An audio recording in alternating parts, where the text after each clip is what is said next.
afternoon runners, and welcome back to another video from me, that running girl. In today's video I am going to be giving you 5 tips to avoid running burnout, or 5 tips that you can use if you're currently burnt out, planning your running strategy and schedule going forward.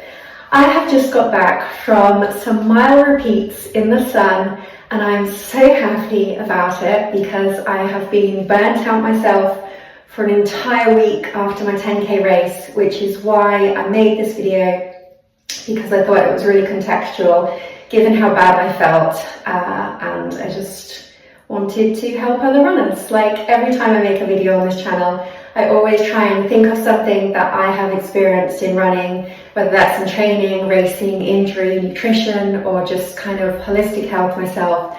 And I always try and find something that I've experienced and can relate back to speak with real authenticity. So last Sunday I did the Winslow 10k. I have done that race since 2012 and I was 14th out of 70 women overall and 3rd vet 35. Interestingly, I was also in the exact same position, 3rd vet 35 and 14th out of 70 women overall in my 9-mile race last month. So that is nothing but consistent. But yeah, I felt like I had a really good race. My average pace was 7.4 minute mile. My fastest miles were 7.2 in the first mile and 7.2 in the 5th mile. I have run that course, like I said, for 13 years, and I used to run it at 6.2, 6.3 minute mile, and I'm trying my hardest to get back there, but also have the realism that that was 13 years ago. So having a bit of real talk there too. So after the race, it was actually my partner's birthday, and I took him to a spa, and work was really chaotic after that, and there were lots of things that went on in the week before the race, and I just felt totally burnt out. So I decided to take a whole week off running, and here we are. Here's my video on how to deal with burnout running phase. So the first thing to realize is that you need rest. I feel like runners are so bad at rest, and I was one of those runners back in the day that would never take a day off. I would literally run 10k, before a marathon. I would religiously run 10k almost to like an OCD level, and I would do the same route, and I would do, try and do the same pace, and sometimes I even listened to the exact same songs. I just was very stuck in a kind of rigid loop of doing the same thing all the time. And you do need to rest when you're training and racing hard, especially if you're training sessions, so quality sessions like hills and speed reps, and longer runs. And yeah, every runner needs to rest. It is so important. So the first thing to get out of that rut of being burnt out is just to entirely rest. And rest means rest. It doesn't mean cross training. Cross training is great, for if you're injured or you want to mix it up. But when you need to rest, you literally need to just do nothing and trust that your body needs that, both physically and mentally, to recover. The second thing is to check your vitamins and macronutrients. Now, I'm not someone that you won't find me saying macronutrients on this channel again, because I literally personally think it just means eating well, balanced, and in a holistic way, which is what I do as a plant-based runner. I do not track anything. I literally just try and eat well in moderation, try and get enough proteins, carbohydrates, fruit, veg, but I don't deny myself either. If I want like pizza or, donuts, I will eat that kind of thing. I just don't eat that kind of thing every day. So making sure that you have, a really well-balanced diet goes without saying. Hydration, sleep quality is a really huge important one as well. Knowing what your sleep patterns are and finding a sleep kind of rhythm that works really well for you has been something that's been just so significant to me over the years. I'm self-employed, so I'm fortunate that I can get a lot of sleep if I need it and kind of work around that way. Also taking enough vitamins, minerals and iron. So iron for plant-based runners especially, and especially women, given we lose iron through blood each month. It's making sure you top up those levels. So just making sure all of those things are aligned with your training is really important.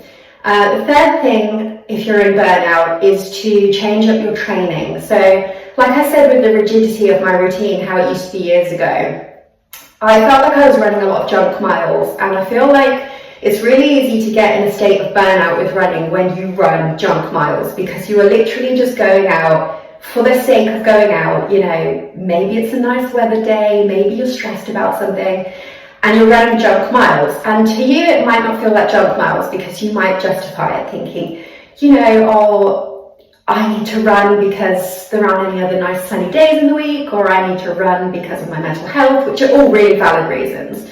But I feel like when you're doing junk miles and not actually training for races in the way that I wasn't, you're just piling more pressure and load onto your body, physically and mentally, and you're not actually reaping the benefits.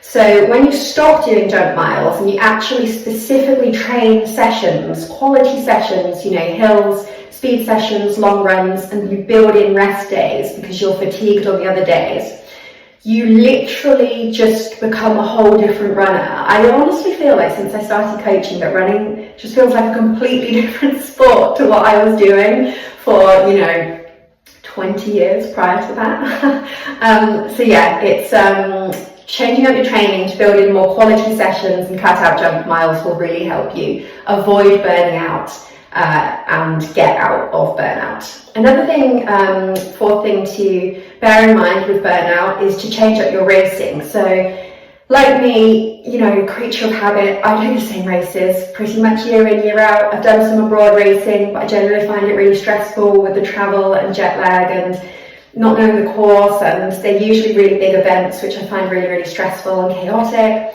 as someone who doesn't like noise or crowds.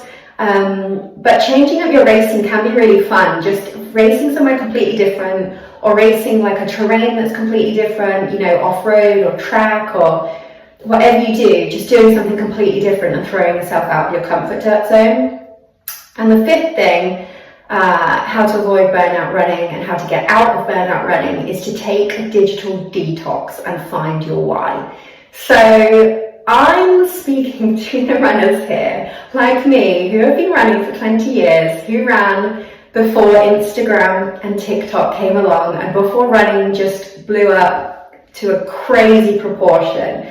I often feel like when I am taking a break from work or I'm not running, I'm definitely scrolling through Instagram or I'm on YouTube and I'm watching running videos and I'm consuming all this running content. And what I don't realize at the time is that I am consuming that running content. And when I'm consuming all that content, I'm, you know, looking at different running influencers and I'm watching different running influencers and I'm looking at their training and I'm looking at what gear they've got on and I'm looking at how their body looks in a certain thing. I just feel like it's very, very easy to get absolutely absorbed by that, not at a conscious level. And then when you actually take the time to detox, so literally just don't look at Instagram for, you know, a day or a week or even a few hours, I just feel so much fresher than when I'm out on the road, because I don't have this constant stream of noise in the back of my head, which is, you know, kind of scrolling through everything on Instagram. And like me, if you follow a lot of runners on Instagram, I don't follow influencers because I'll make another video on that, and it's not a good space for me to be in comparing myself to influencers running. But I do follow a lot of my running friends, and whether it's like I say on Instagram or on Strava or on, you know, Training Peaks or on YouTube, you're still consuming all of that content all the time. And so it's a lot of noise going into you mentally when you literally just need laser focus on your own goals. So yeah, digital detox can be absolutely a game changer for not burning out in the first place running, or getting out of a burnout phase while you're running. And finding your why is another one. Finding your why could be anything from, you know, getting fitter and healthier if you've maybe just first got into running and you want to, you know, transform your health and lifestyle, or it could be anything from, you know, where I'm at today is trying to get the sort of pace and the confidence and the speed back that I once had running, or, you know, you could be training for a race in memory of a certain person or event. It could be anything, it could be literally anything, but finding your why really helps too.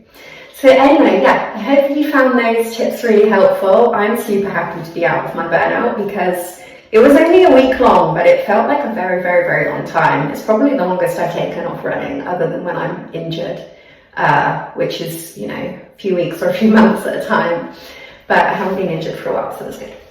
Anyway, I hope you found that video helpful, and I will see you in my next video. Bye.